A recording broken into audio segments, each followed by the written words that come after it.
one thing that all of you should know is Montessori education is not restricted to the kids. Montessori education is there for life. There's a lot of work going on with old age people who are suffering from dementia, and Montessori work is helping them gather back some of their faculties and all of that.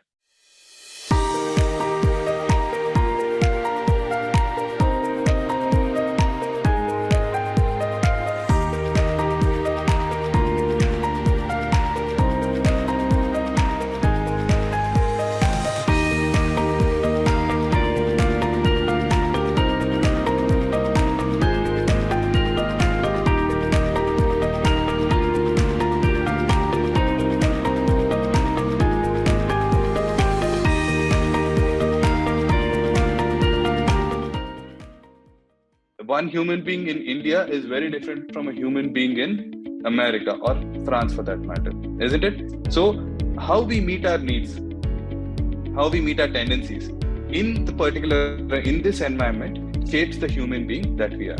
And this is how the human being develops. And that is why we are able to adapt in different situations. Cold countries, hot countries, different physical locations, anywhere, we are able to do it because we are able to adapt to the circumstances around us. Now, this goes into the classroom as well, because obviously we are working with the child, right? And the child has a set natural process in which the body tells him this is how you develop.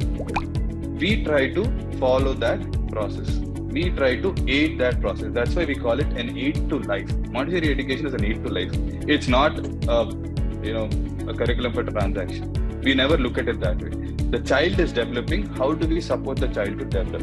And when we let the child develop like this, what really happens is the child is concentrated. The child is happy, right? And the child is peaceful. And that is what we want for the children also, isn't it? We want them to work peacefully and happily and with concentration. We also want them to have work attitude, isn't it? Any work that they do, they should be able to do it with sustained effort. Now, all of that comes when we don't become a hindrance to their natural development. We have to be a part of their natural development and help them grow, right? This absorbent mind has limitless potential, right? Believe me, if you have children below 6 years, and there are many people in the child's life, and each of them talks a different language with the child has a capacity to pick up to 6 languages as a mother tongue, and that's possible. It's just that if one person is speaking Hindi, they speak to him in Hindi for the next 6 years of the life from the time he's born. One person picks up English, one person French, the other one Telugu, or whatever, right? This is how you can develop the child. And what you do is you are giving them facts. All the explorations that they do in the environment, they're gathering facts. And when they gather their facts, it is stored in the mind, right? And when stored in the brain, what happens is their intellect develops.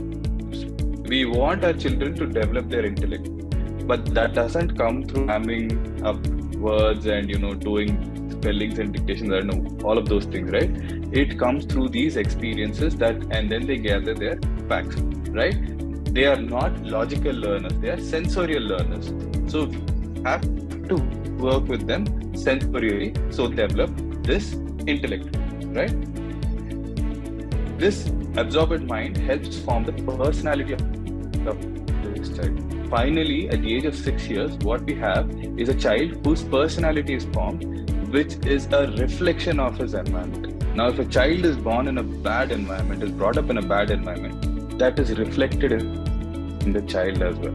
It is our duty as parents, as educators, to give them the right environment which is supportive for their development. Hindrances for their development will only cause discomfort in the child, and it will hamper their development. The child will be agitated, cranky, crying. All of these usually happen when we are at their inner drive, right? More often than not, we think that they're naughty, they're mischievous, they're cranky, but it's not that. They have something that their body is driving them to do, and they want to do it, but unfortunately, the environment is not supporting it. If you come to our classroom, a Montessori primary classroom, right? Anywhere in the world, okay? It's not just my school or schools in Hyderabad.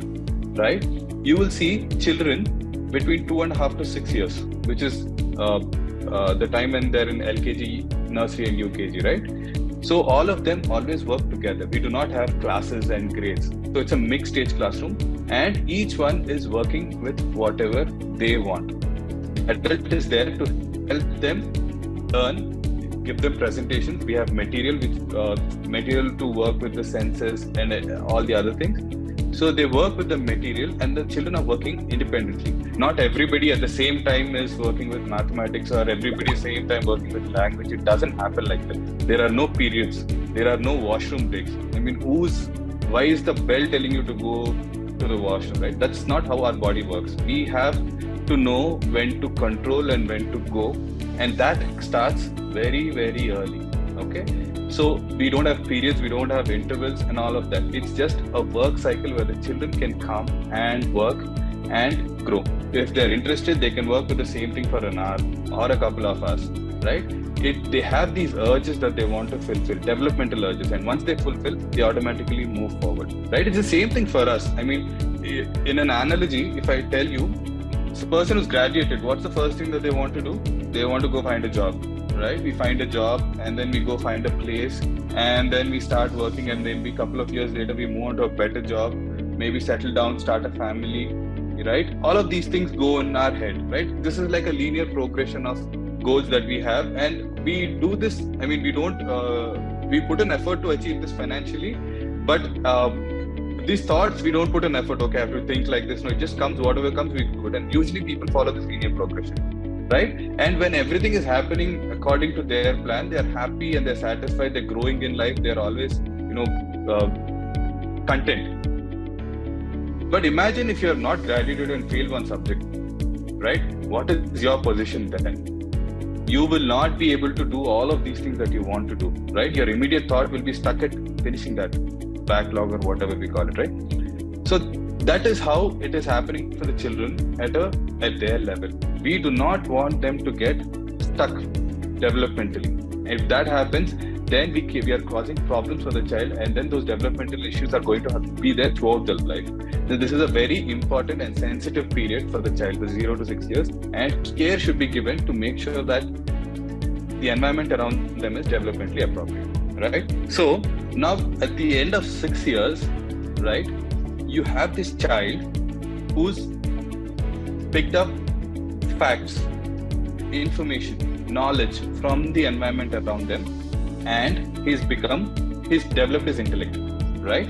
That's the first plane child. He has also become independent socially in the family setting, or in that limited setting of a classroom and a family, right? So now we want to go to the next level of development. Now, what is the next level?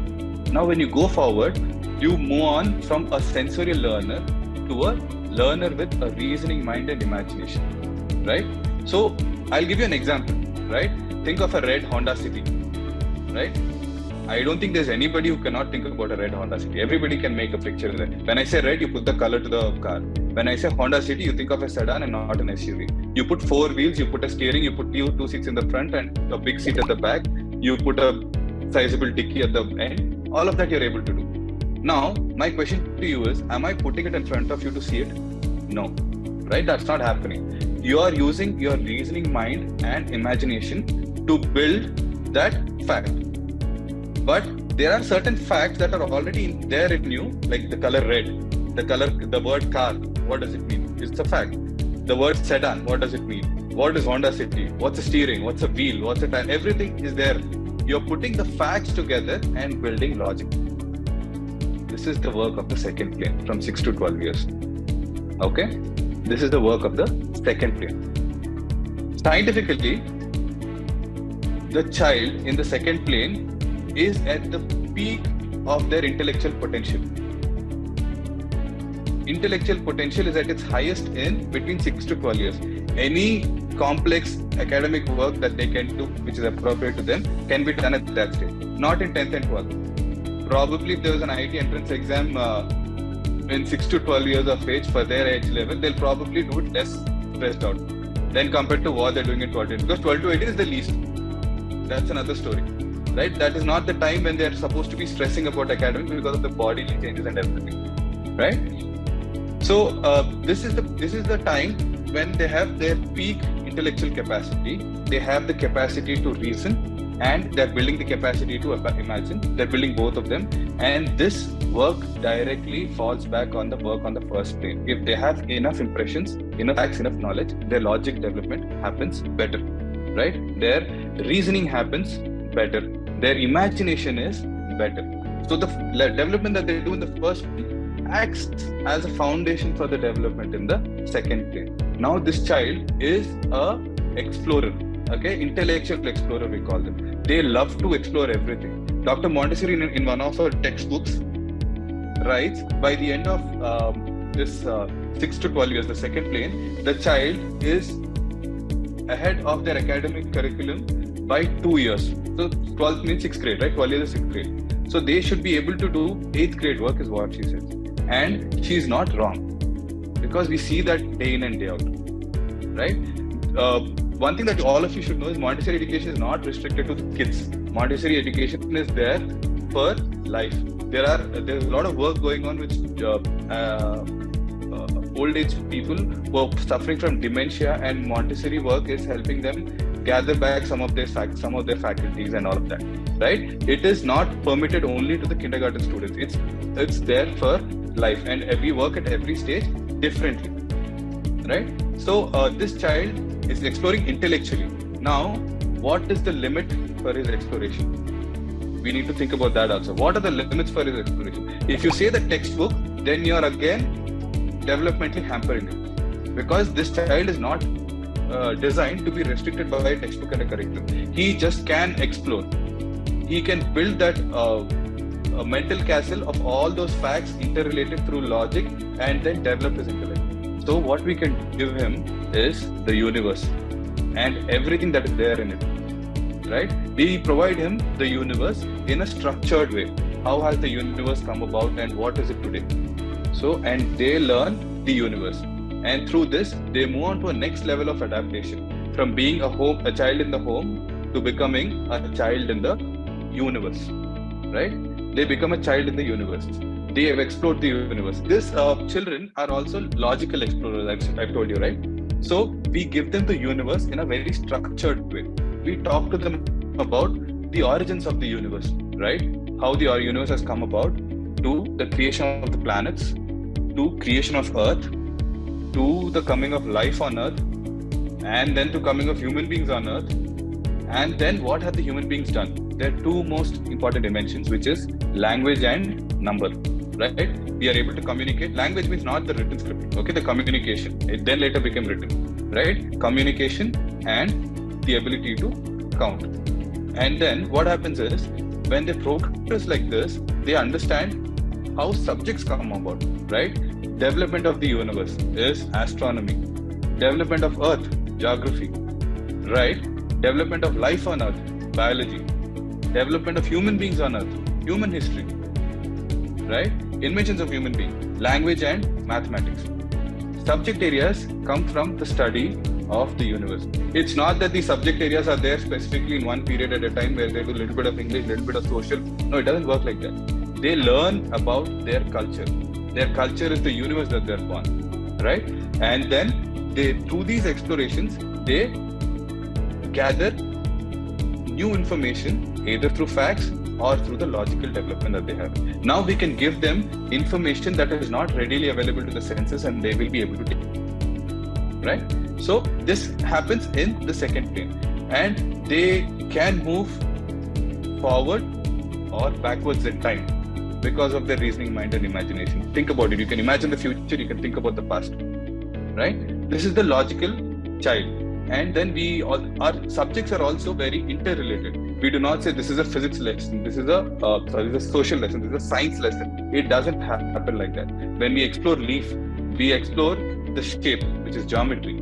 We explore the parts, which is nomenclature, language.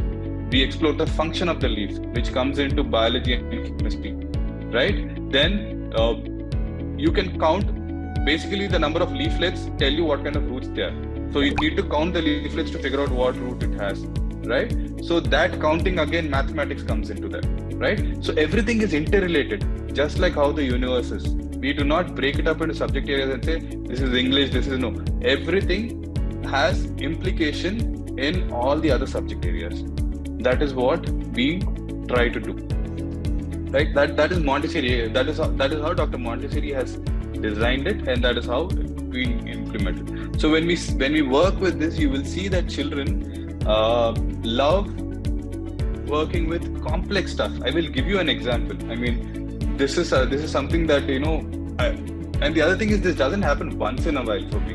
At least I've seen this happen every year in my classroom. So I was an elementary teacher for a few years, working with the older elementary students from the years 9 to 12. So lower elementary 6 to 9 years, 9 to 12 is upper elementary. So we work with, we do a little bit of work with algebra. So there's a lot of material that is there. And through the work of the material, they come to an abstraction of a plus b whole square, right? And through that abstraction, they work with the material, and again they come to an abstraction of a plus b plus c whole square. And the students were interested and they loved it, and then they moved all the way till z. Okay, so they did a plus b plus c to so on until z whole square.